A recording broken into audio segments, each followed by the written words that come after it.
ever get that feeling? Yeah. Like you're grappling with some really big idea. Yeah. You want to just like get down to the core of it. See the underlying stuff that shapes how we think about entire fields. Absolutely. Well, that's exactly what we're going to try and do today. Okay. We're diving deep into the work of Carl G. Hempel. Okay. 1905 to 1997. Yeah. He was a really huge figure in 20th century philosophy of science. Yeah. And for anyone out there wrestling with those really fundamental questions, like how do we explain things? What does it even mean for a theory to be confirmed? Right. Hempel's insights are just so foundational. Oh, they are just central. Yeah. Yeah. And he really was driven by this profound desire to like make things clear. Yeah. And to be really rigorous about these slippery concepts in science and philosophy. He wasn't content with just these vague ideas, right?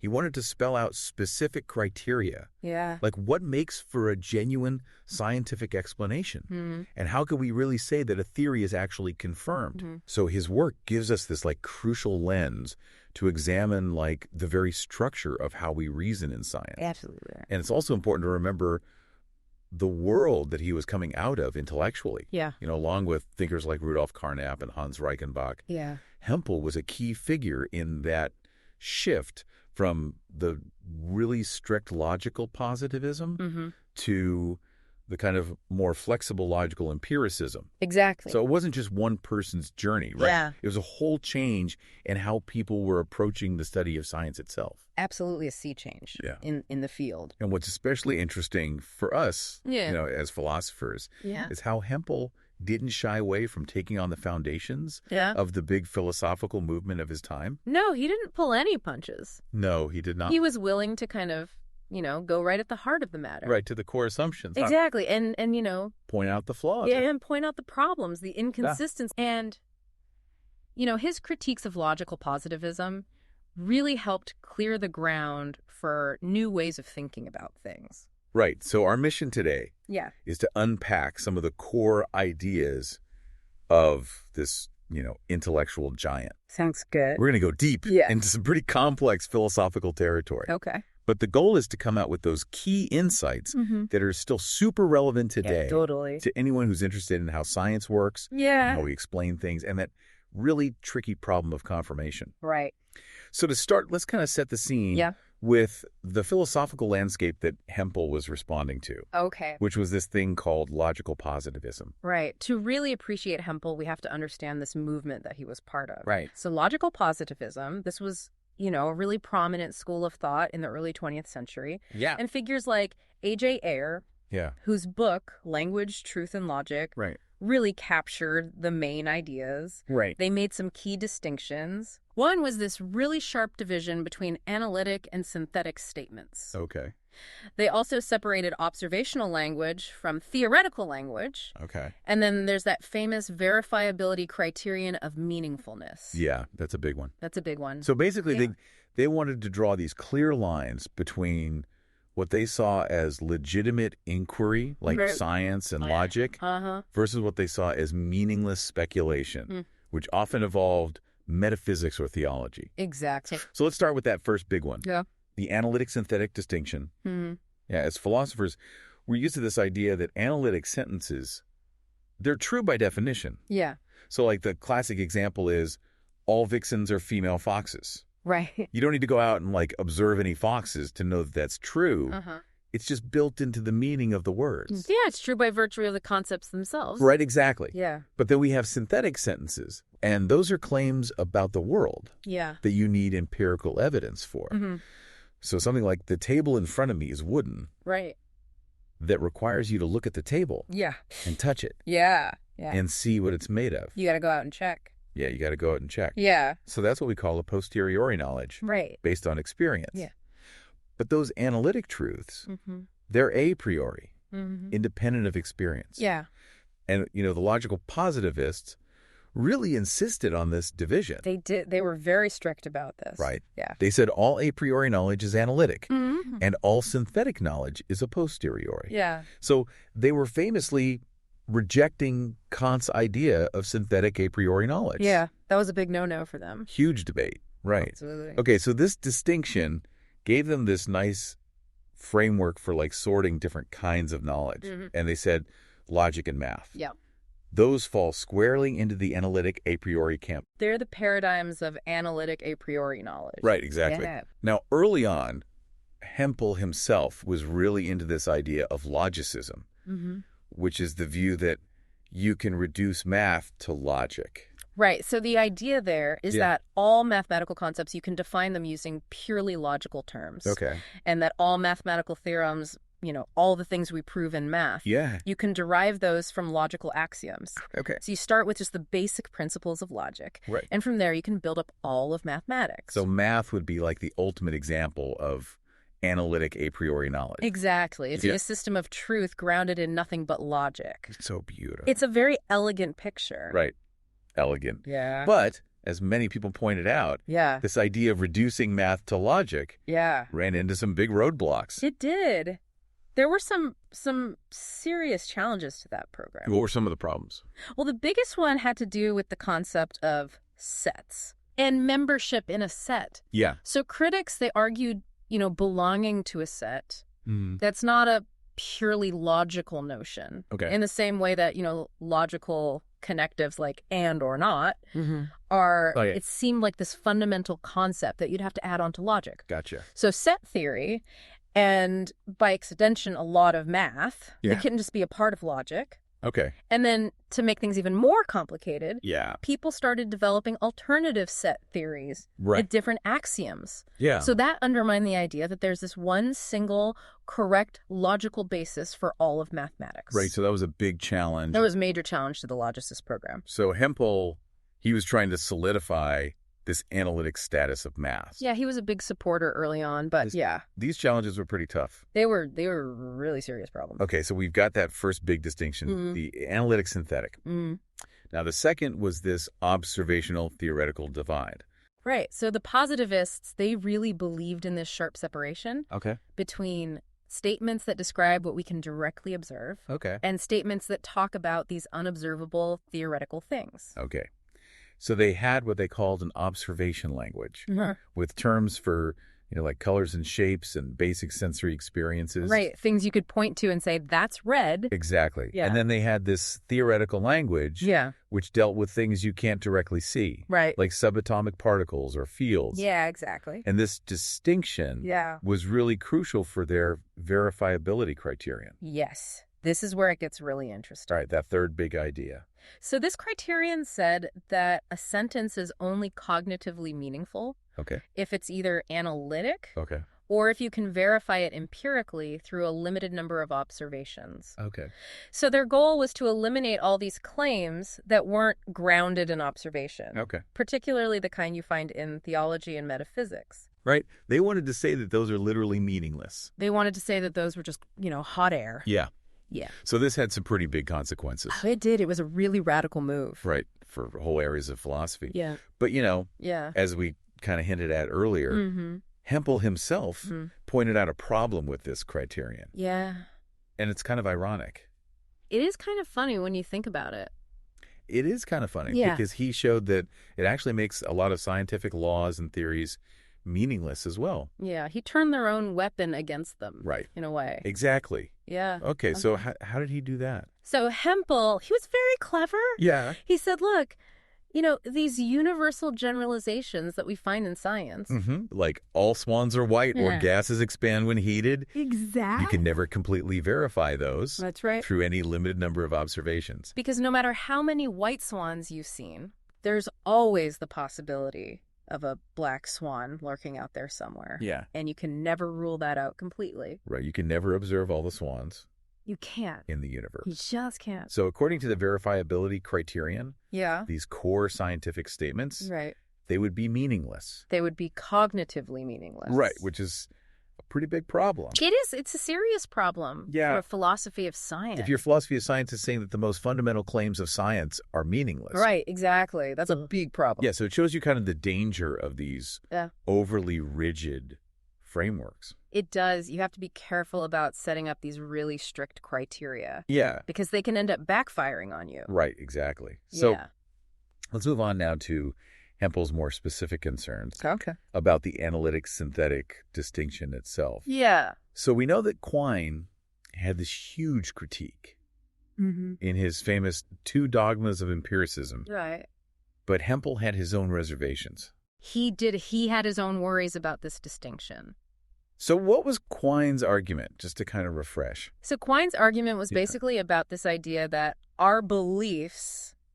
They're all kind of interconnected. Yeah, like a web. Like a web. Yeah. And he said it's really hard to draw a sharp line between analytic truths and synthetic claims without running into some circularity. Exactly. So he was really questioning the very idea of analyticity. Yeah, he thought it was a pretty shaky notion. And synonymy. And synonymy, yeah. Like when two words mean the same thing. Yeah, how can you really tell? Right. Yeah. But even Quine, he allowed for this kind of narrow analyticity. He did. He kind of conceded that. Right.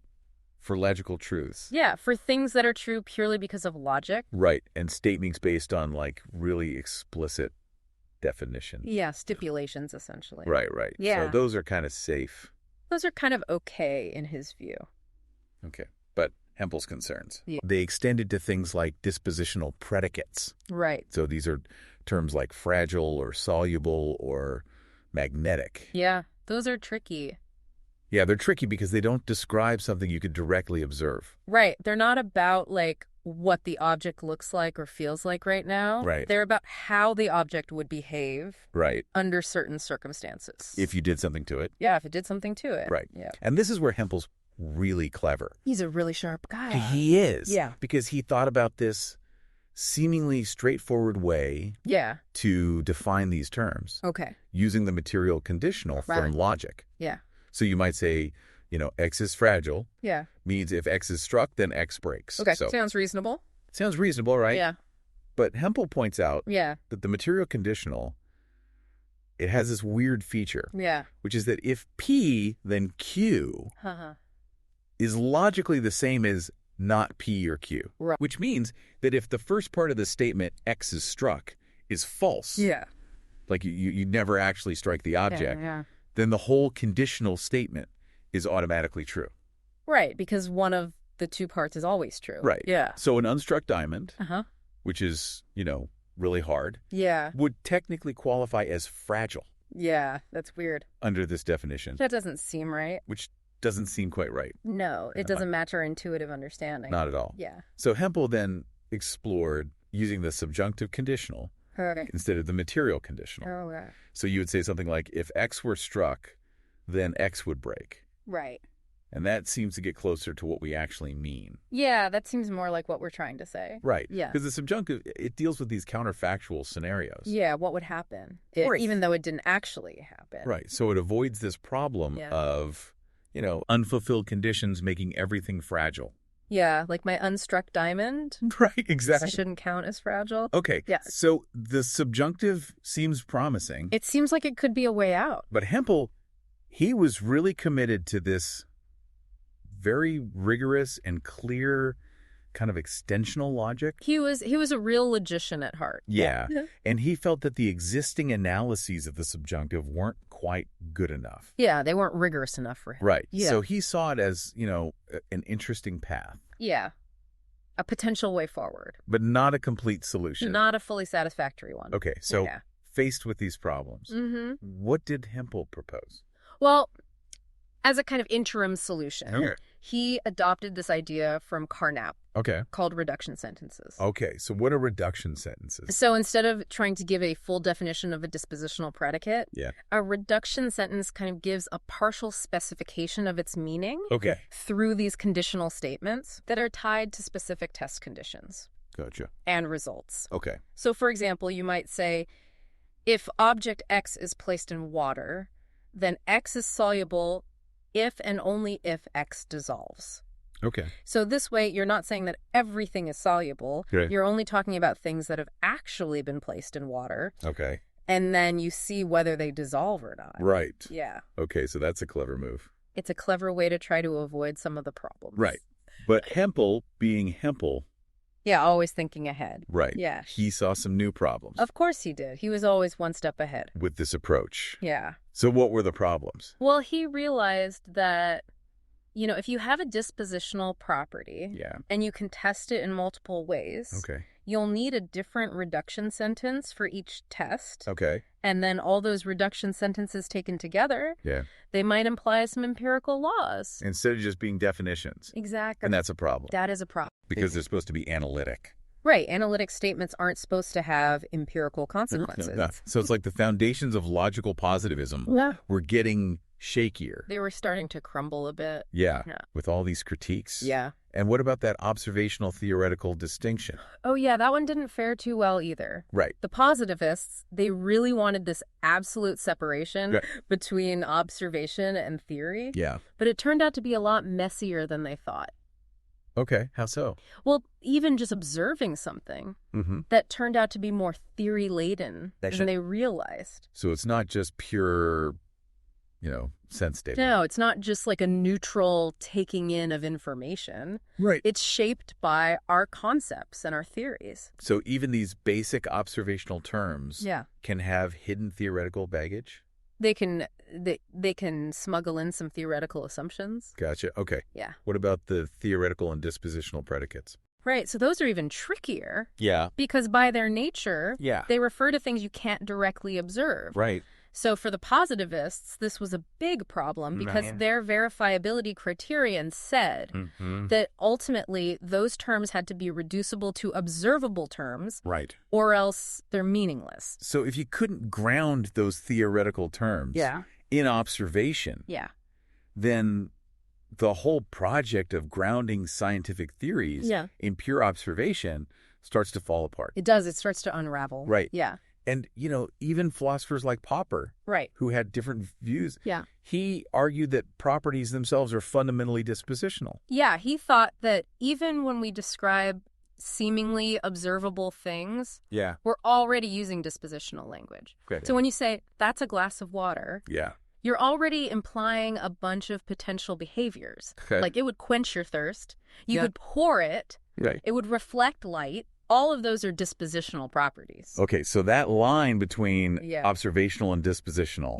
theoretical, it got blurrier and blurrier. It became very difficult to maintain that sharp distinction. Okay, and Hempel himself, he offered this really powerful critique of the verifiability criterion. He did. And he pointed out some paradoxes. He was very good at finding these inconsistencies. Right. Yeah. So what were some of those? So he showed that this criterion... it leads to some strange classifications of meaning. Okay. So, for instance, it says that existential generalizations are meaningful. Oh. So these are statements like, there exists at least one unicorn. Right. And those are meaningful. Okay. Because in principle, you could verify them by finding a unicorn. Right. You could go out and find one? You could, in principle. Okay. But then it says that universal generalizations, like all unicorns have one horn, those are meaningless. Because you can't observe all the unicorns. You can't. Okay, but that's weird. That is weird. Because scientific laws are typically universal generalizations. Right. They say something about all members of a certain class. Right. So the very core of scientific knowledge is being labeled meaningless. It's a problem. By this criterion. A big problem. Which seems like a problem. It is. It's a serious inconsistency. Yeah. Yeah. And Hempel, he went even further. He did. And he pointed out this logical flaw. Yeah. He said, if a sentence is cognitively significant, then its negation should also be significant. Right. But the verifiability criterion, it fails this test. It does. So, for example, there exists at least one unicorn. Right. That's meaningful. That's okay. But it's negation. Yeah. No unicorns exist. Right. That's not verifiable. Yeah. You can never be sure. You can never be absolutely certain that there's not one unicorn hiding somewhere. Exactly. So it'd be meaningless. It would be meaningless according to the criterion. Which is a problem. Which is a serious problem. Because they're logically connected. Exactly. Right. So this was like a deep flaw in logical positivism. It was a major blow. Yeah. Yeah. And so by the mid-20th century, largely due to Hempel, Yeah, he played a big role. Logical positivism was in crisis. It was facing some serious challenges. Yeah, and so Hempel himself, he was pushing for this more nuanced view of meaning. He realized that you couldn't just have these black and white distinctions. Right. Yeah. So he advocated for a graded view. He did. Of cognitive significance. Yeah. So it's not all or nothing. No, it's a matter of degree. Right. So how do we decide what's more or less meaningful? So he proposed a bunch of criteria for evaluating theories. Okay. So he looked at things like how clear and precise the theory is, how much explanatory power it has, how well it predicts things, how simple it is. Right. Elegance. Elegance, exactly. Yeah. And how much empirical support it has. Okay, so this is a big shift. This was a major development in the philosophy of science. Right. It marked the emergence of logical empiricism. Right. Which was a much more flexible approach. It was more pragmatic. Right. It acknowledged that things are complicated. Yeah. Okay, so having kind of shaken up the foundations of logical positivism, right, Hempel then turned his attention to scientific reasoning itself. Right. And this is where he came up with the paradox of confirmation. Ah, yes. That's one of his most famous contributions. Yeah. Really got people thinking about induction. So he wrote this paper. Yeah. Called Studies in the Logic of Confirmation. That's the one. And he's trying to figure out, what are the conditions under which you could say that evidence supports an empirical generalization. Like, all ravens are black.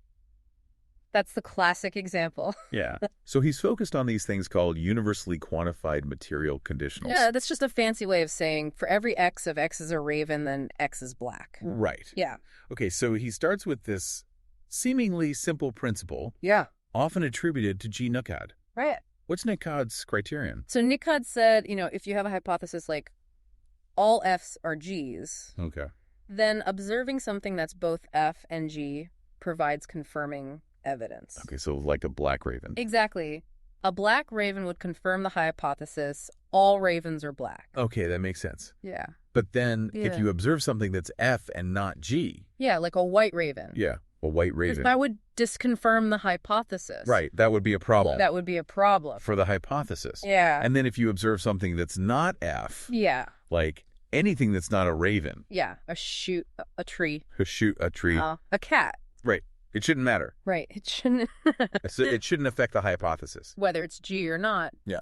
So it's irrelevant. It's irrelevant to the hypothesis. Okay, so that feels intuitive. Yeah, it seems to make sense. Right. Black ravens support the claim. Yeah. White ravens go against it. Uh-huh. And other stuff just doesn't matter. Yeah. But then Hempel throws in a wrench. He does. He always has to complicate things. Right, with this thing called the equivalence condition. Yeah. Okay, what's that? So this condition says that if you have two hypotheses that are logically equivalent, then the same evidence should support or undermine both of them. Okay. So if one piece of evidence confirms one hypothesis, it should also confirm the other hypothesis if they're logically the same. Okay, so now things get tricky. This is where the paradox comes in. Right. Yeah. Because the statement, all ravens are black, is logically equivalent to all non-black things are non-ravens. Right. Think about it. If every raven is black, then anything that's not black can't be a raven. Okay. Yeah, I see that. They're just two ways of saying the same thing. Okay, so if we follow Nicod's criterion, a black raven confirms all ravens are black. Right. But then by the equivalence condition, whatever confirms all non-black things are non-ravens,